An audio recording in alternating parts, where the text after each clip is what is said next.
तो नारद जी अपना जो है बीड़ा बजाते हुए वृंदावन पहुँचते हैं कि श्रीमन नारायण नारायण नारायण, श्रीमन नारायण नारायण नारायण, भजमन नारायण नारायण नारायण, श्रीमन नारायण नारायण नारायण, भजमन नारायण नारायण नारायण। नारद जी पहुँचे हैं। भक्ति देखिए कि संत महात्मा हैं और ये संत महात्मा का दर्शन मिलना बड़ा दुर्लभ है। संत महात्मा कैसे होते हैं कि परोपकार बचन मन काया, असंत सहज स्वभाव खगराया, तभूर्ज तरु सम संत कृपाला, परहित नीति सह विपत्ति विशाला। ये संत की महिमा है। और नारद जी संत मिल गए। भक्ति कहे कि हे महात्मा जी, बड़े मैं दुखी हूँ।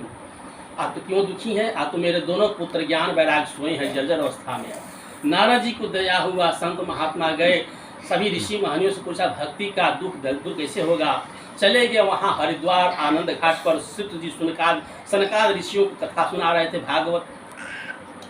सूर्य से प्रश्न किए कि भक्ति का दुख दूर कैसे होगा। सूर्य ने कहा हे नारद जी, भक्ति ज्ञान वैराग को आप भागवत कथा सुनाइए तो भक्ति का दुख दूर हो जाएगा।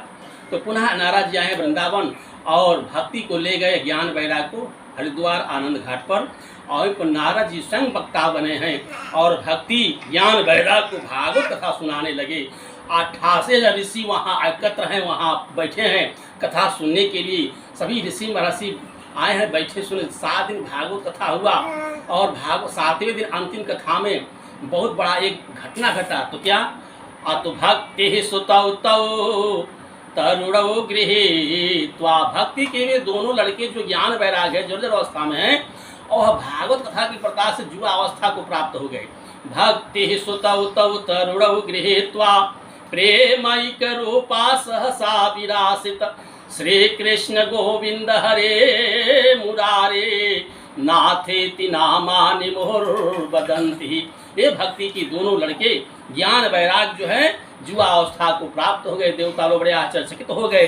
देवताओं ने कहा इसमें कोई आश्चर्य की बात नहीं है, क्योंकि ये भागवत कथा ऐसी कि 4 वेद 6 7 18 पुराण 108 उपनिषदों में सबसे बड़ा श्रेष्ठ महान ग्रंथ क्या है? तो श्रीमद् भागवत महापुराण। पहली कथा। दूसरी कथा क्या है? आत्मदेव ब्राह्मण थे। आत्मदेव ब्राह्मण के कोई पुत्र नहीं था। एक संत द्वारा फल मिला, लोग पत्नी को खिला दो, तो वह पत्नी को नहीं खाई, गाय को खिला दी। इसलिए गौ से उत्पन्न एक पुत्र का जन्म हुआ जिसका नाम गौकर्ण रखा गया। धुंधकारी जो है मोल दे के लाई थी, तो उसके 2 पुत्र गौकर्ण और धुंधकारी। तो धुंधकारी बड़े दुष्ट प्रवृत्ति का और गौकर्ण जो है भगवान के भक्त निकले, क्योंकि गौ से उत्पन्न थे और भगवान का भजन करने लगे। और धुंधकारी क्या करता था कि थरिया परत लोट गहना चोराई बेचे, खेत बारी बेचे यारे लपुकी रे बेटवा। धुंधकारी गौकर्णो पंडितो ज्ञानी, धुंधकारी महाखल। धुंधकारी महादुष्ट था और गौकर्ण पंडित निकले। गौकर्णो पंडितो ज्ञानी, धुंधकारी महाखल। इसलिए गौकर्ण भगवान के भक्त हुए। धुंधकारी कैसा लगा? तो धुंधकारी महादुष्ट निकला, डकैत चोर निकला। इसलिए जो है तो धुंधकारी क्या करता कि थरिया परात लोट गहना चोराई बेचे, खेता बारी बेचे यारे लपुके रे बेटवा। साधु के सतावे लाल बोतलो खरीदी लावे, मुर्गी के गोल गोल टपुके रे बेटवा। अरे धुंधकारी तो को दई बोन पूछा ताने, अरे धुंधकारी तो को दई बोन पूछा ताने, कुलवा में दगिया लगवले रे बेटवा, कुलवा में दगिया लगवले रे बेटवा। धुंधकारी करने लगा। अंत में जो है मृत्यु को प्राप्त हो गया। अब उसके बाद ज्ञानी गौकर्ण जी को आकाशवाणी हुआ कि भागवत कथा सुनाओ, इसका मुक्ति मिल जाएगा। तो वही गौकर्ण जी संग वक्ता बने और ज्ञान वैराग्य और भक्ति को भागवत कथा सुनाए। तो भागवत कथा के प्रताप से दोनों जो है स्वर्ग धाम में चले गए। दूसरी कथा, तीसरी कथा राजा परीक्षित को श्राप लगा है और उसी में श्राप लगा है शनि ऋषि के पुत्र श्रृंगी कुमार ने श्राप दे दिया राजा परीक्षित को। अंत में इनको कैसे इनका मुक्ति लगेगा, आपको भागवत कथा ही सुनो। हाँ, तो वहीं पर जो है महर्षि व्यास जी के सुपुत्र श्री सुखदेव जी आए हैं। 16 वर्ष के अवस्था में ब्रह्मचारी के रूप में थे और बैठे हैं व्यास गद्दी पर श्री सुखदेव महाराज जी। और राजा परीक्षित को भागवत कथा 7 दिन तक सुनाए। ये भागवत का सारांश। भागवत कथा सुनने से क्या मतलब है कि आज इसका फल मिलता है। आपको जो भागवत कथा सुनता है तो उसका कुल पवित्र हो जाता है। कुलम पवित्रम जननी कृतार्था वसुंधरा पूर्वती चतेना अपार संवित सुख सागरे लीनम परे ब्रह्मणि जस्य चेता। उसका कुल पवित्र हो जाता है, धन्य पृथ्वी हो जाती है, उसके माता पिता धन्य हो जाते। जो भागवत कथा सुनता है, हजारों की संख्या में गोपियां घेरी हुई है, कहते कि हे वासुदेव, हे कन्हैया, हे मुरली मनोहर घनश्याम, हे मधुसूदन। जो आपकी कथा कहता है, जो आप कथा को श्रवण करता है, जो कथा में प्रचार प्रसार करता है, वो धन्य है। गोपियां कहते हैं कि आपके पास कोई प्रमाण है, तो गोपियां प्रमाण देती कि तब कथा अमृतम।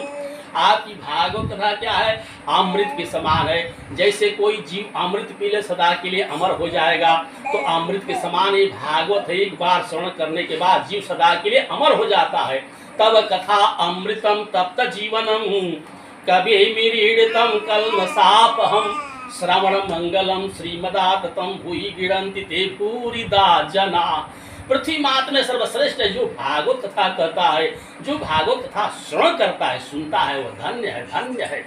जे सांग मद जसोदा सुत पद कलिर नास्ति भक्ति नराणां आजे सांगा भीर कन्या भी प्रिय गुण कथने रुक्तार सज्ञा। जे सांग श्री कृष्ण लीला ललित रस कथा सादरौ नैव करणौ धिकताम धिकताम धिगयताम कथयो नोस्तु हृदंगः।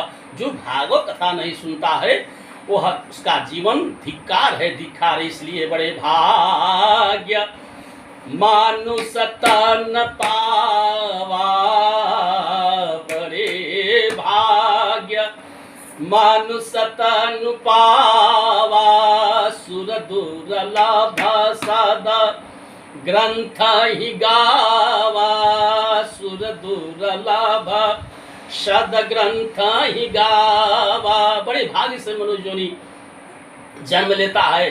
कोटि जन्मा सहस्रेषु पूर्वयुवा ब्राह्मण भवेत्। करोड़ों जन्म के पुण्य के प्रताप से मनुष्य योनि मिलता है। करोड़ों जन्म के पुण्य प्रताप से ब्राह्मण कुल में जीव जन्म लेता है। इसलिए ब्राह्मण कुल में जन्म जीव लिया है तो उसको आचार विचार सिलवान होना चाहिए, गुणवान होना चाहिए, विद्वान होना चाहिए और आचार विचार उसका सत्य होना चाहिए। सबसे बड़ा ये ब्राह्मण का धर्म है कि सात्विकी भोजन करे और सात्विकी प्रवृत्ति से रहे और अपना भगवान का भक्त बना रहे। इसी में कल्याण है ब्राह्मणों का। इसलिए ये भागवत कथा जो बड़ा मिलन दुर्लभ है, क्योंकि गजेंद्र हाथी के पास हजारों हाथी का बल था, आज अब बलहीन हो गया है और ग्राह जो है पकड़ लिया है और सरोवर में डुबाने लगा। तो जब बलहीन हो गया है तब कहता है कि हे द्वारकाधीश, हे बांके बिहारी, हे नटवर नागर, हे श्याम सुंदर, मेरी रक्षा कीजिए। यह कथा श्री सुखदेव महाराज जी कहते हैं राजा परीक्षित से कि हे राजन, श्री सुको वाचा एवं व्यवसितो बुद्ध्या समाधाय मनोहृदय जा परमं जापम प्राग जन्म मुनिशीतम गजेंद्र उवाचा।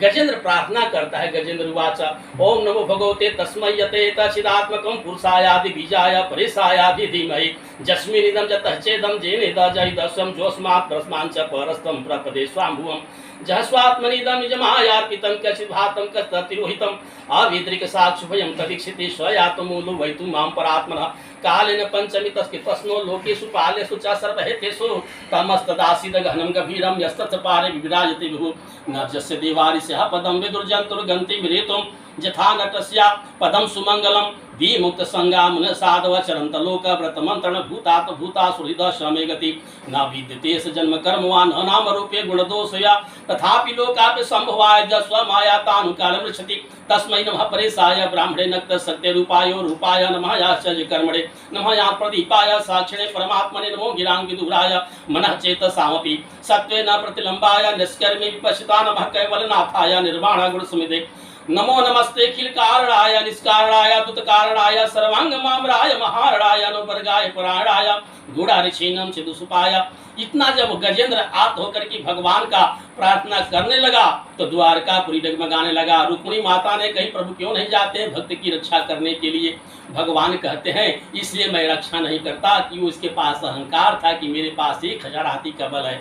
जब बलहीन हो गया है, लड़ते समय मेरा नाम नहीं लिया, अपने पराक्रम से लड़ता रहा, जब बलहीन हो गया तब कहता है कि हे द्वारकाधीश मेरी रक्षा कीजिए। और मेरा है सौभाग्य हम